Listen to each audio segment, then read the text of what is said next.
میرے اندر بھی وہی جذبہ ہے اگلے کو، یعنی زخمی حالت میں کب تک ان باتوں کو صرف سنا جائے گا اور ہم یہ شوق نہیں پیدا کریں گے کہ یہ کام کر لینا چاہیے. کہا میں 7 تک لے کے گیا، اور جب میں 7ویں کے پاس کھڑا تھا تو وہ ہچکیاں لے رہے تھے موت کی، اور مجھے کہہ رہے تھے کہ وہ پہلے کو پانی پلا دے، وہ زیادہ کمزور ہے. کہتے میں پانی لے کے پہلے کے پاس آیا تو روح پرواز کر گئی، دوسرے کے قریب آیا تو جنت کی طرف سفر مکمل ہو گیا، تیسرے کے پاس آیا تو شہادت کا درجہ مل گیا، چوتھے کے پاس آیا تو وہ بھی درود و سلام پڑھتا. روح حضرت سیدنا اسرائیل کے حوالے کر رہا تھا، کہتے 7 چلے گئے، پانی کا پیالہ میرے ہاتھ میں تھا، میں کبھی پیالہ دیکھتا کبھی ان جانے والوں کو دیکھتا، اور پھر میرے لبوں پہ محمد عربی کا درود و سلام ہی جاری ہو گیا، رسول اللہ صلی اللہ علیہ وسلم کا درود و سلام جاری ہوا. کیا تربیت فرمائی ہے، کیا انداز اختیار کیا ہے. اگر آپ زیادہ توجہ فرمائیں میرے سننے والے تو ایک خاص بات، حضرت امیر حمزہ رضی اللہ تعالیٰ عنہ کی شہادت پر نبی پاک علیہ السلام بڑے ہی پریشان ہوئے تھے، حضور بڑے روئے تھے. 70-72 لوگوں کی شہادت ہوئی تھی تو نبی پاک علیہ السلام نے حضرت امیر حمزہ رضی اللہ تعالیٰ عنہ کی میت مبارک کو جسد اطہر کو سامنے رکھ لیا، اور ہر جنازے کو حضور فرماتے یہاں لا کے رکھو. جنازہ رکھا جاتا تو حضور جنازہ پڑھاتے، پھر دوسرا جنازہ پڑھاتے، تیسرا. 70 لوگوں کا جنازہ پڑھا اور حضرت امیر حمزہ کی میت مبارک پڑی رہی، یعنی ان پر 70 مرتبہ میرے نبی نے نماز جنازہ ادا فرمائی. ان کا وجود کاٹ دیا تھا، کفار نے کاٹ دیا تھا. حضرت صفیہ جو حضور کی پھپھو ہیں، حضرت زبیر بن عوام کی والدہ، وہ دوڑی ہوئی آئیں اپنے بھائی کو دیکھنے کے لیے. نبی کریم علیہ السلام نے کہا حضرت زبیر سے ماں کو روکو، یہ بہن ہے، یہ بھائی کا یہ روپ نہیں دیکھ سکیں گی. آنکھیں نکل گئی ہیں، کان کاٹ دیے گئے، یہ بہن ہے، اس سے دیکھا نہیں جائے گا. تو حضرت صفیہ نبی کریم علیہ السلام سے عرض کرنے لگی جو امیر حمزہ سے آپ کا پیار تھا اسے بھی میں جانتی ہوں، اور اگر آپ نے دیکھ لیا تو میں بھی دیکھ ہی لوں گی، اور میرا بھائی تو اللہ کے رستے میں گیا ہے، اسے تو شہادت کی موت ملی. پھر قریب آئیں اور قریب آ کے کھڑے ہو کے کہا اللہ اس قربانی کو قبول فرما، اللہ ان کے درجات بلند فرما. 2 چادریں کفن کی، کفن کے لیے 2 چادریں. یہ اسلام پر غربت کا زمانہ ہے، کفن کا کپڑا بھی میسر نہیں. 2 چادریں حضرت صفیہ لائیں اور کہا کہ میرے بھائی کو اس میں کفن دے دو. حضرت زبیر بن عوام فرماتے ہیں نبی کریم علیہ السلام جب کفن دینے لگے تو قریب ایک اور صحابی تھے، ان کی لاش بھی پڑی تھی جن کو کفن میسر نہیں تھا. تو محبوب فرمانے لگے مجھے گوارا نہیں ہوتا کہ چچا کو تو کفن دے دوں، تو میرا یہ صحابی بغیر کفن کے چلا جائے، اس کو کفن دے دوں اور یہ بغیر کفن کے چلا جائے. 2 چادریں، ایک بڑی ہیں ایک چھوٹی ہیں، دونوں کے قد بڑے ہیں، اب کیا کیا جائے. میرے مصطفیٰ کریم علیہ السلام نے فرمایا قرعہ اندازی کرو، قرعہ ڈالو. تو کہتے ہیں قرعہ ڈالا کہ کون سی چادر کس کو دینی ہے، تو بڑی چادر اس صحابی کے نام نکل آئی. دیکھو تاریخ عالم نے یہ نظارے بھی دیکھے کہ حضرت امیر حمزہ کے حصے میں چھوٹی چادر آئی، یہ احسار میرے نبی پاک کا. کفن میں بھی احسار، کفن میں بھی، کفن میں بھی. وہاں زخموں میں احسار ہے، یہاں کفن میں احسار. میرے کریم رسول علیہ السلام نے فرمایا کہ اب چھوٹی چادر سے حضرت امیر حمزہ کو کفن دیا جائے گا. چھوٹی چادر جب اوڑھی، سر ڈھانپتے تھے تو پیر ننگے ہو جاتے تھے، پیر ڈھانپتے تھے تو سر ننگا ہوتا تھا. محبوب نے فرمایا سر ڈھانپ دو اور پیروں پہ گھاس ڈال دو اور میرے چچا کی قبر بند کرو، اللہ انہیں جنت کا لباس عطا فرمانے والا ہے، جنت کا. یہاں تک احسار ہوتا تھا، یہاں تک گویا کفن ڈالنے میں بھی احسار. اور میں نے جو بات کہی نا کہ قبر میں بھی احسار کرتے تھے. امیر المومنین خلیفۃ المسلمین، اس امت کا بہت بڑا ہیرو حضرت عمر فاروق رضی اللہ تعالیٰ عنہ، زخم لگ گیا، احساس ہو گیا کہ اب شاید وصال ہو جائے گا. اپنے صاحبزادے سے کہنے لگے سیدہ عائشہ صدیقہ کے پاس جائیں.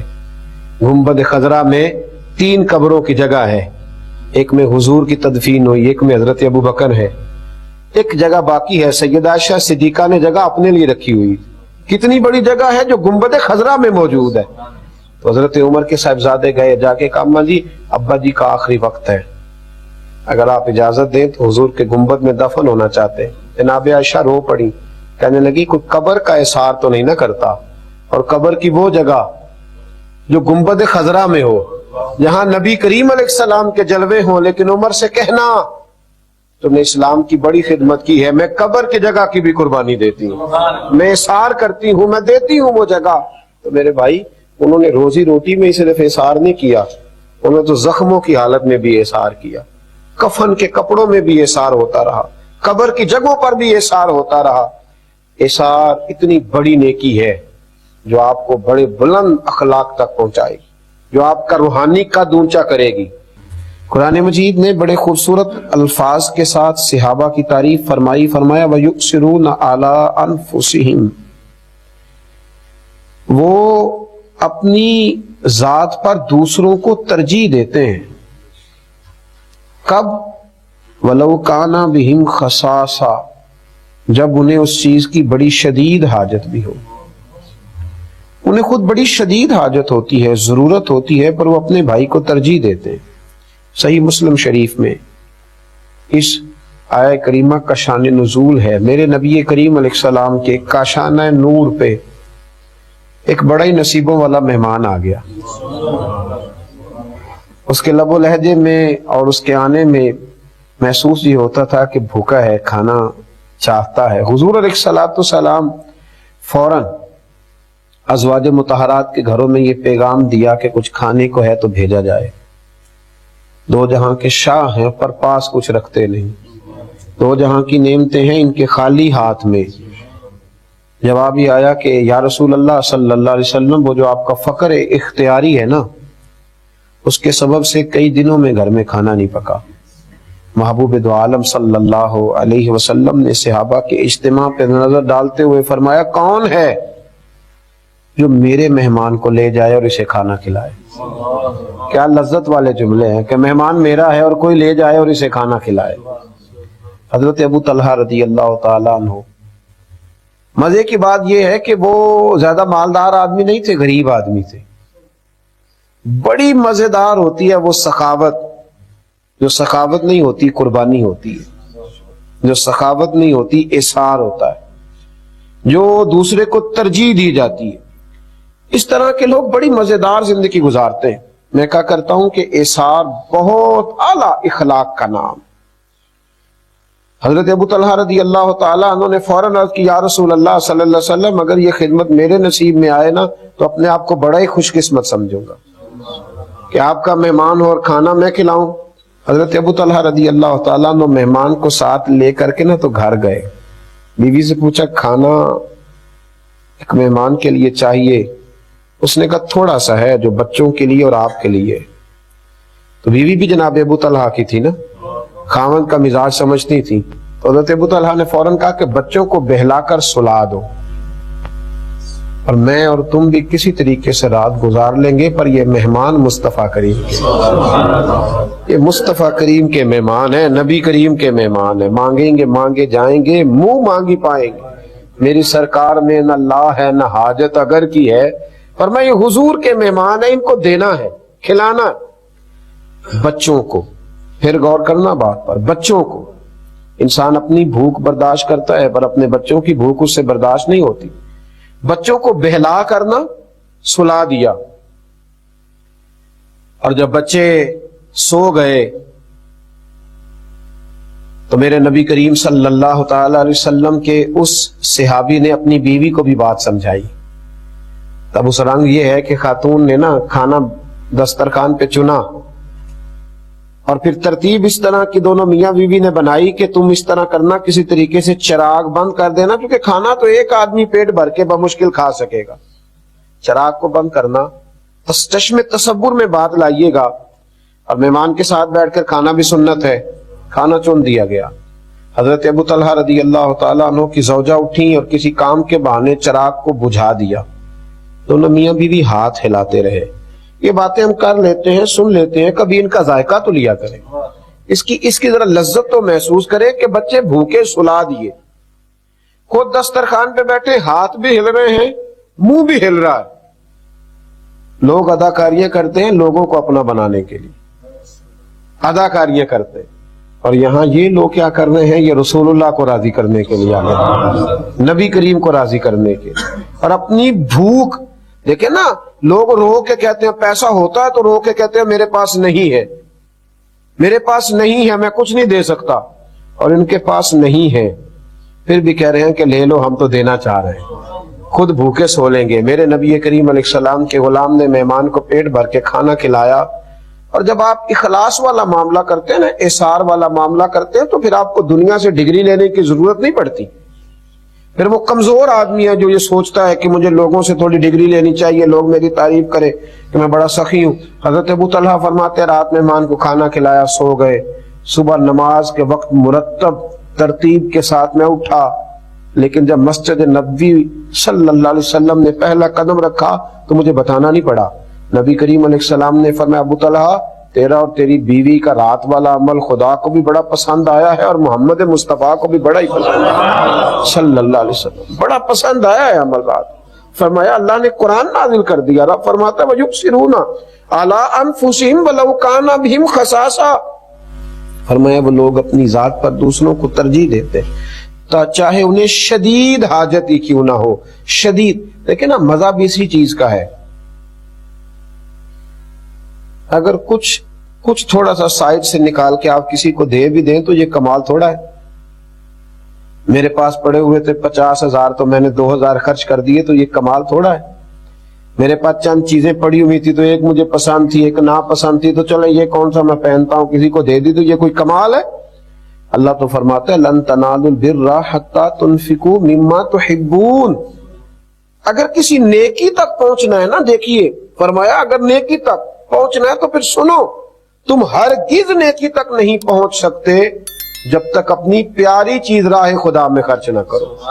مما تحبون، وہ خرچ کرنی ہے جس سے تمہیں محبت ہو گئی، وہ چیز تم نے خرچ کرنی ہے جس سے تمہیں محبت ہو گئی ہے۔ لن تنالوا البر، ورنہ تم نیکی تک پہنچ سکتے پھر ٹھیک ہے، تم اپنے دل کو مطمئن کر لو، اپنے آپ پہ راضی ہو جاؤ کہ میں نے یہ کر لیا ہے، لیکن تم خیر تک نہیں پہنچ سکتے۔ اگر نیکی تک پہنچنا ہے تو پھر تو اپنی محبوب چیز، پیاری چیز اللہ کے راستے میں خرچ کرنی ہوگی۔ میرے نبی کریم علیہ السلام نے ارشاد فرمایا، حضرت عمر حدیث کے راوی ہیں، ابن حبان میں موجود ہے، فرمایا جس شخص نے اپنی خواہش کو روک لیا، دل میں جذبہ تھا، خواہش تھی، پر اس نے اس کو روک لیا، جس نے اپنی خواہش کو روک کر، اپنے نفس کو روک کر اپنے بھائی کی ضرورت پوری کر دی، تو محبوب فرماتے ہیں اللہ اتنا راضی ہوتا ہے کہ اس احسار کرنے والے کی بخشش ہی فرما دیتا ہے، رب اسے معاف فرما دیتا ہے، اس کی گناہ معاف کر دیتا ہے کہ میرا بندہ سمجھ کے اس نے اس طرح کا رویہ کیا، میرا بندہ۔ دیکھیں نا،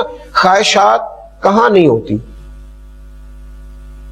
خواہش کہاں نہیں ہوتی، یہ نفس تو ایک ایسا گھوڑا ہے کہ آپ اس کی ایک بات مانیں تو سمجھ لیں کہ ایک لگام اس کی ڈھیلی ہو گئی، پھر یہ فٹافٹ دوسری بھی ڈھیلی کرنے کی کوشش کرتا، ایک کے بعد دوسری، دوسری کے بعد تیسری۔ خواہشات تو وہ انسان کے نفس کا وہ پیالہ ہے جو کبھی پر نہیں ہوتا۔ تھوڑا تھوڑا اپنی خواہشات کو روک کر اگر احسار کیا جائے، اگر کوشش کی جائے کہ چلے بہت زیادہ اپنے ہی آپ کو سنوارتے رہنا، اپنے ہی گھر کو سب ضرورت کا کام ضرور کریں، باقی کوشش کریں تھوڑا سا بچ جائے، اور اس غریب کو بھی میسر آ جائے، اس غریب کو بھی جس بیچارے کے پاس اپنی چھت بھی موجود نہیں ہے، گھر کی صرف اس کو سجانے سنوارنے میں کروڑوں روپیہ لگانے کی بجائے اگر کسی کی جھونپڑی کا بندوبست کر دیا جائے، گاڑی صرف اس لیے بدلنے کی بجائے کہ ماڈل پرانا ہو گیا ہے، اگر کسی شخص کے آنے جانے کے اسکول کے کرائے کا ہی بندوبست کر دیا جائے تو میرے بھائی کس قدر زیادہ لوگوں میں پیار بٹے گا۔ لیکن ہمارے ہاں یہ ہوتا ہے کہ جو کسی کے پاس آتا ہے وہ اسے اپنا سمجھتا ہے اور اپنے اوپر خرچ کرنا ضروری جانتا ہے، تھوڑی تھوڑی قربانی دینا، تھوڑا سا خواہشات کو دیکھیں نا، بڑی معروف بات ہے، لیکن کبھی اگر آپ اس کا مزہ لینا تو مزہ بڑا شاندار ہے۔ گوشت جن گھروں میں کم پکتا ہے، جن غریبوں کے ہاں کبھی کبھی آتا ہے، وہاں بڑی لذت سے کھایا جاتا ہے۔ مدینے کے اندر کچھ علاقوں میں غربت تھی، گوشت آئے اور کبھی آئے تو بڑی جو ہے وہ لذت کے ساتھ استعمال ہوتا ہے۔ نبی پاک علیہ السلام نے بھی فرمایا اپنے گوشت کی خوشبو سے اپنے پڑوسیوں کو تکلیف نہ دینا۔ کیا لفظ ہیں، کبھی ان کا اثر اور کبھی ان کا سرور محسوس کریں۔ گوشت کی خوشبو سے اپنے پڑوسیوں کو تکلیف نہ دینا۔ میرے اسا فرمایا کرتے تھے اگر روز پھل کھانے ہیں نا